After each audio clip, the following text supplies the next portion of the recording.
સ્વાગત છે તમારું અમારી ચેનલ ગુજરાતી ફૂડીઝમાં। આજે આપણે ન્યૂ સ્ટાઇલ સરગવા બટાકાનું શાક બનાવતા શીખીશું।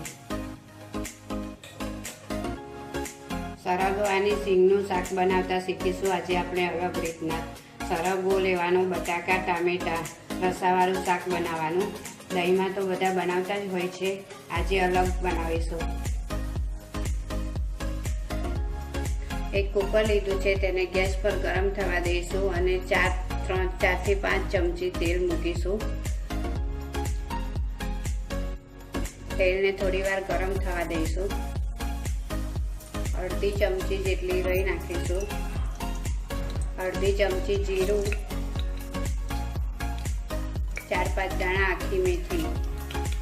हवे तेने बराबर गरम थवा दईशुं। ततड़ी जाए पछी चपटी हींग नाखीशुं। 1 चमची हळदर, 1 चमची लसण। हवे तेने हलावीशुं। लसण बराबर गरम थई जाए थोडું થોડું પછી તેમાં બટાકા અને ટામેટા નાખી દેવાના કાપેલા।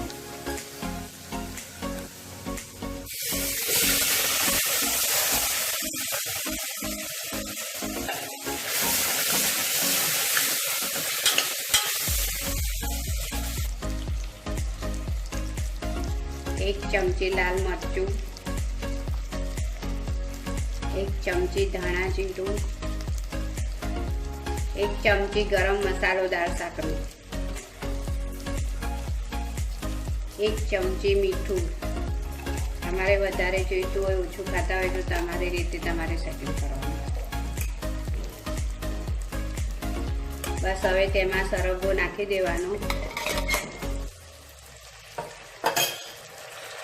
फरी पाणी रेड़ीने पाणी बने त्यां सुधी वधारे रेड़वानुं।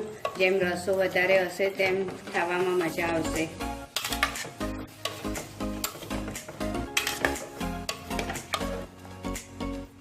આવી રીતે વઘાર કરીને બધો મસાલો કરી લેવાનો। પછી 2 થી 3 વિસલ કરી લેવાની કુકરનું ઢાંકણું બંધ કરીને।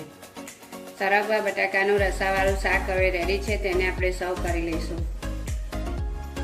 સરગવાનું શાક સર્વ કરી દીધું છે। જો તમને અમારી નવી રેસીપી ગમી હોય તો અમારી ચેનલને સબસ્ક્રાઈબ કરી લેજો। Thank you.